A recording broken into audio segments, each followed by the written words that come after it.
Today, since 1 p.m.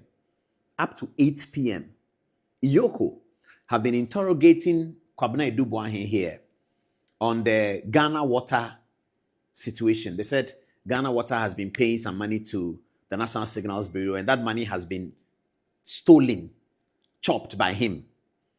We thought it was factual. We didn't know that it would take such many hours of interrogation for the Attorney General and his team to come to certain conclusions. But before all of these interrogations were done, even before he was charged, the same problem that everyone complains about the prosecution. This is what the Attorney General told the media. A diligent investigation team came across yet another scheme hatched by Mr. Boahen, this time involving Ghana Water Company Limited. This criminal enterprise involved the purported provision of secured internet services to Ghana Water Company Limited by the erstwhile Bureau of National Communications, now National Signals Bureau. The contract document showed that Ghana Water was to pay BNC, that is the national BNC, the sum of 650,000 Ghana cedis every 2 weeks for secured internet services from BNC, that is the Bureau of National Communications. So that's what the Attorney General said. He said it's a criminal, purported. These were the words used by the distinguished lawyer, the leader of the Ghana Bar Association. Criminal, purported. Every journalist in that room walked away believing that Kwabena Boahen had stolen a lot of money from Ghana Water Company. That Kwabena Boahen is this very powerful guy who was sitting at National Signals Bureau. His boss is the National Security Coordinator. His boss is the National Security Minister. Their bosses are the President of Ghana. The National Security Minister sits in cabinet. Ghana Water Company is under the Ministry of Sanitation. There's a minister there. But Kwabena Boahen was able to siphon 650,000 Ghana cedis from Ghana Water Company every week or every 2 weeks. And all of these systems, including the banks, didn't realize. It is the Attorney General and his team who found out 2-3 years later when the Attorney General came into office. It is then that he found out that all of these people had been hoodwinked. The president, the cabinet, the national security apparatus, the Ghana Water Company board, the board chairman of Ghana Water Company, the managing director of Ghana Water Company. And I'm saying that because all of these people are not the complainants. The Ghana Water Company is not the complainant. The managing director of Ghana Water Company is not the complainant. The former board chairman of Ghana Company is not what the complainant. The national security coordinator is not the complainant. The national security minister is not the complainant. So they didn't see it.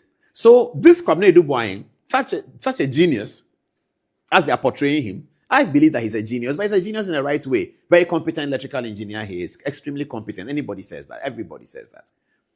Now, they say that this guy was able to hoodwink the entire system and stole 650 Ghana cedis every week. Because his account shows that he has money. Or his lifestyle shows that he has money. He has a car rental company. Apparently, they have gone to seize the cars of the car rental company and told the car rental people that Interpol is looking for those cars without showing an iota shred of any document from Interpol that they are looking for these cars. But they've taken the cars and they are keeping it. He has patience. He knows that the law will work, so he has patience. Now, after the Attorney General told the press this, and every journalist, including our reporter, walked away believing that, hey, Kwabena Boahen there, Crawford, hey, yes, I can't we hey, now, ultimately, 49 million. Oh, yeah. Ghana Water Sika, so we see we are because that is what the impression that the Attorney General left them with. And that is so grossly unfair and inhuman. Because this is a democracy. He works for the state. Today, they have been asking Kwabena Boahen questions for 6 to 7 hours. They just finished. They let him go. Yesterday, they granted him bail after a lot of conversations, after a lot of pressure. Everybody saying that you can't do what you're doing. You can't do what you're doing. The amount of pressure Dominic Aini has had over this Kwabena Boahen thing, I don't think that he's had pressure on any matter in his life as a lecturer and as a parliamentarian ever. The amount of pressure he's had. And he's had amount of pressure from his own people who are telling him that, Attorney General, this is not working. Because they are watching Good Evening Ghana, and Good Evening Ghana said, oh, the guy was arrested in this way. Oh, the guy was not allowed to do this. Oh, the judge said this. Oh, And they are telling Attorney General, that Leonard Attorney General, please, please, please, this is not, it's not speaking well on us.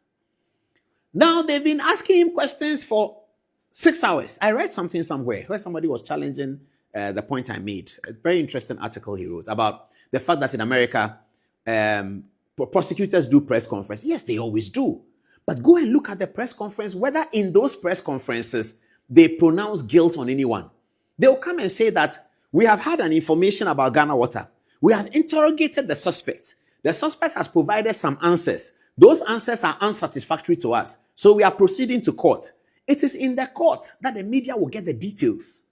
They don't come and say, he took money, this, he used it to buy a house. And then after they have said that in the public, they now go and sit him down and ask him questions for 6 hours. Or they now go to court and say, oh, my lord, we have to keep him inside, we have to keep him in interrogation for a while. We have to keep him in interrogation for a longer time. Why that? I mean, we are building a republic. The republic doesn't belong to anyone. And the republic will outlive everyone. And today you are here, tomorrow you'll be there. It always happens. It always happens. Tomorrow you are here, tomorrow you'll be there. I have an interesting story in just the last one on this one. In the 2017, and an appointee, and I won't mention the names because maybe when I finish the story, you can get the story. I just don't want to mention names. This appointee was a high-profile appointee of President Mahama. And then I was going to Jubilee House, and I saw him at the entrance. Why do you have Atacha here? Okay, let me finish. I'll finish with the story. But Ata is the lawyer for Kwabena, and you know that, the indefatigable Atacha. So, actually, I touched the screen and Ata appeared. Sorry, it's not them. You know, my hands, these screens are sensitive. Let me move forward a little bit. All right. So, this appointee was coming, very high-profile appointee in President John Mahama's appointment in government. Very high appointee. This is about January 2017.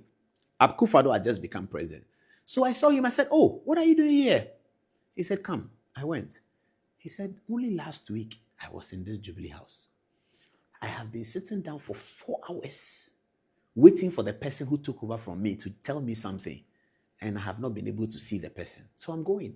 I said, oh, I beg you. You wait. Let me go and see. I quickly called Abu Janapo. I said, Abu, but why is this person waiting outside? He said, but I thought he was waiting for this person. I said, yes, but he says he's been sitting down for 4 hours and he's going. Can you do something about it?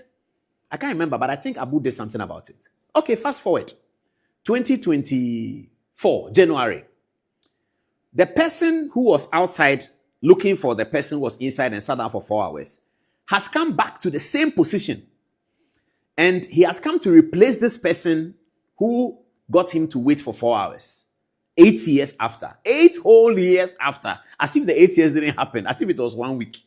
After 8 solid years of governance, everybody has forgotten about everything. The person who was occupying position A has come back to occupy position A. The person who came to occupy position A in Akufo-Addo's administration, who let the other person sit down for 4 hours without being able to see them, must now hand over to that person who is coming back to position A. And I learned a lesson. The republic will outlive everyone. The republic, it will outlive everyone. There's another person. During the NCA issues, he called me and said his radio station is in trouble. He wants to know from me whether his radio station is one of those that NCA wants to close down. So I picked the call. I spoke to him and I said, I looked at it, I said, I don't think so. Those that have problem with NCA are those who may have not paid for a while. Your radio station is new, so I think you should be fine. He said, hey, is it because I'm broadcasting NDC? I said, no, it's not that. Then he moved on to the next conversation. He said, Paul, in the microphone BSR. I said, what is he talking about? He said, I'm afraid we need wafa. Me frɛ wafa. Microphone be me frɛ sa obi amfa. Hey, inti mon kai debi. And I was very sad. I was perplexed. And I think Kwabena Boahen was sitting by me. So I told him that, Kwabena Boahen, it's the NCA board meeting. Kwabena Boahen was sitting by, he always sits by me. So I said, Kwabena, this guy said, but his radio station is not part of it. I said, Charlie, but he says that when you call, nobody picks.